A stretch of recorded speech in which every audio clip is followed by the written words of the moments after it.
Well, as I suspected, our next study is about the third day. And as I started to dig into this, what I found is that there are many, many Bible verses that talk about the third day in one way or another. The thing that I found that's very interesting about that is all of them indicate a major turn in the events. Something is drastically changing in some way. So as we begin, we're in Genesis 1, all the way at the beginning, and we talked about this yesterday when we talked about the number 3, and it says in verse 11, "And God said, let the earth sprout vegetation, plants yielding seed, and fruit trees bearing fruit, in which is their seed, each according to its kind on the earth. And it was so. The earth brought forth vegetation, plants yielding seed according to their own kinds, and trees bearing fruit, in which is their seed, each according to his kind. And God said it was good. And there was evening and there was morning, the third day." Once again, I'm going to point out to you that before man was created, God provided the food before man was even created. That is a pivotal thing that happened on the third day. In Genesis 22, verses 1 through 4, this is about the sacrifice of Isaac. Abraham is told to go and sacrifice his only son. And this is starting in verse 1. "After these things, God tested Abraham and said to him, 'Abraham,' and he said, 'Here I am.' He said, 'Take your son, your only son Isaac, whom you love, and go to the land of Moriah and offer him there as a burnt offering on one of the mountains of which I shall tell you.'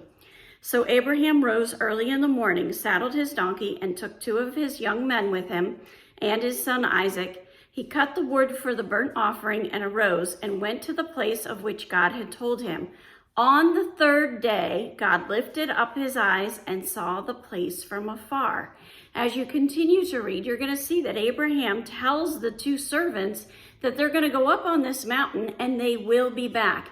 Abraham had full confidence that he would not have to sacrifice his son Isaac. He trusted the Lord. In Genesis 31, verses 20 through 23, "And Jacob tricked Laban, the Aramean,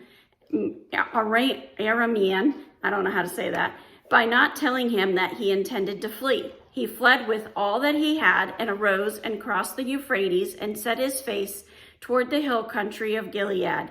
When he had told Laban on the when it was told Laban on the third day that Jacob had fled, he took his kinsmen with him and pursued him for 7 days and followed close after him into the hill country of Gilead." Again, this is a pivotal moment in which Jacob escapes from Laban. In Genesis 34, verses 24 through 26, "And all who went out of the gate of his city listened to Hamor and his son Shechem, and every male was circumcised, all who went out of the gate of his city. And on the third day, when they were sore, 2 of his sons of Jacob, Simeon and Levi, Dinah's brothers, took their swords and came into the city while it was still secure, and killed all the males. They killed Hamor and his son Shechem with the sword and took Dinah out of Shechem's house and went away." This is where Dinah was victimized, and the brothers came in and they took Dinah back.